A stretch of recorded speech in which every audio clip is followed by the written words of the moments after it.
Nesta sexta-feira, 27 de março, a Rural Business, agência provedora de informações estratégicas para o agronegócio e investidores de commodities agrícolas, vai te levar a uma viagem rápida até o interior dos Estados Unidos. O objetivo é que você saiba o que está acontecendo no mercado do gado gordo e da carne bovina por lá. E essa pequena viagem vai ser muito importante para que produtores, investidores de commodities agro e consumidores compreendam definitivamente que estamos passando por uma mudança global neste mercado. E para a saúde de todos, precisamos ficar muito atentos a isso. Os preços no atacado da carne bovina subiram para níveis recordes nos Estados Unidos, já que consumidores decidiram armazenar carne em resposta à pandemia global do coronavírus. Mas, ao invés de ajudar os produtores de gado norte-americanos, essa corrida pelo produto tem promovido uma redução nos preços do gado desde janeiro, deixando muitos criadores à beira de um colapso. A imprensa no interior dos Estados Unidos tem publicado vários relatos de produtores que afirmam nunca terem vivido um momento tão ruim como o atual. Eles dizem que esse colapso ilógico dos preços reflete o poder de monopólio dos frigoríficos para definir os valores do gado. É importante pontuar aqui que os 4 principais frigoríficos dos Estados Unidos, incluindo 2 de capital brasileiro, já enfrentam litígios e uma investigação do Departamento de Agricultura do país por suposto conluio e fixação de preços. A pressão por parte de produtores e senadores para que o USDA tome medidas imediatas que forcem o Departamento de Justiça a abrir uma investigação antitruste junto a essas empresas aumentou neste mês de março.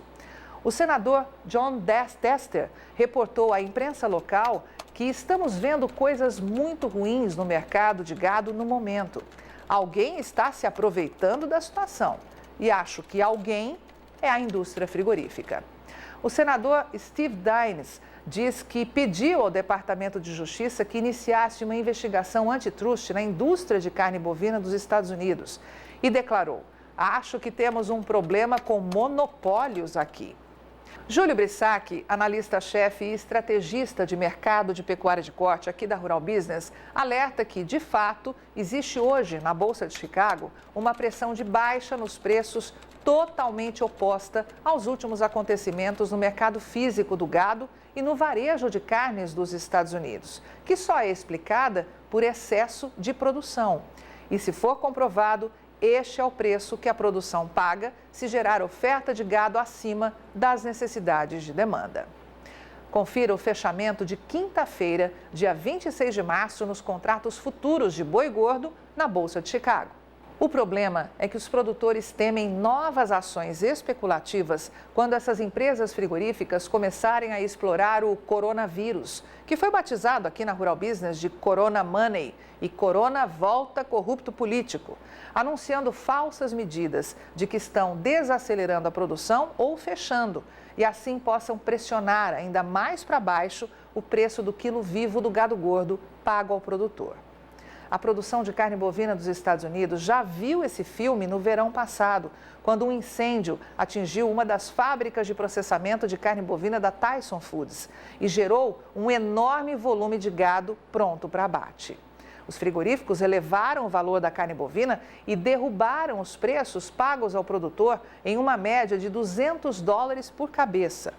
Os produtores de gado americanos já perceberam que quanto mais diversificada a linha de processadores de carne, o mercado fica mais sadio e com menos impacto. Enquanto os fazendeiros temem o pior, os frigoríficos obtiveram margens de lucro recordes, tanto no incêndio da Tyson em 2019, quanto na pandemia de coronavírus. E os produtores de gado estão cada vez mais preocupados com o atual cenário de manipulação do mercado. Apenas 4 empresas frigoríficas concentram 85% de toda a carne bovina produzida nos Estados Unidos. E os pecuaristas dizem que esses gigantes podem conspirar para manipular os mercados de gado e reduzir os preços pagos ao produtor. Mas quem são esses frigoríficos? São a Cargill e a Tyson Foods, ambas de capital norte-americano. A brasileira JBS e a National Beef, que é controlada pela também brasileira Marfrig. Há quase um ano, vários proprietários de confinamentos do Centro-Oeste americano e o Fundo Legal de Ação Ranchers Cattlemen, conhecido como R-CALF, entraram com uma ação coletiva, alegando que os 4 frigoríficos dominantes executam constantes manobras a fim de reduzir os valores do gado no país. Este caso foi consolidado com 2 processos semelhantes, movidos por consumidores e compradores de carne bovina no atacado.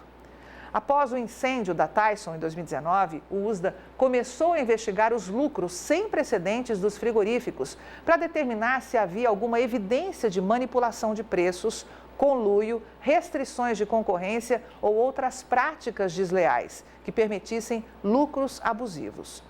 Em uma audiência recente, o secretário de Agricultura americano, Sonny Perdue, disse aos senadores que queria mais ferramentas para lidar com o possível aparelhamento do mercado. A pressão de senadores para que o USDA comece a agir imediatamente para apoiar os produtores de gado vem aumentando, com alegações de que as ações efetivas agora podem fazer a diferença para o futuro da produção de gado dos Estados Unidos. Já existe no país um projeto de lei apresentado no último dia 20 de março que estabeleceria um preço base garantido para gado magro e o de engorda. O governo compensaria qualquer diferença no preço base para vendas de até 10 mil bovinos, a fim de impedir que grandes confinamentos se beneficiassem desproporcionalmente de produtores independentes. Steve Daines juntou-se aos senadores republicanos Michael Rounds, da Dakota do Sul, e Kevin Cramer e John Hoeven, da Dakota do Norte, e solicitaram ao Departamento de Justiça que iniciasse uma investigação antitruste sobre a fixação de preços pelos frigoríficos de carne bovina. Em 19 de março, os 4 senadores declararam em nota conjunta que numa época em que os produtores de gado sofrem perdas e falências recordes e a demanda explode com o preço nas gôndolas em níveis recordes, essas margens não fazem sentido.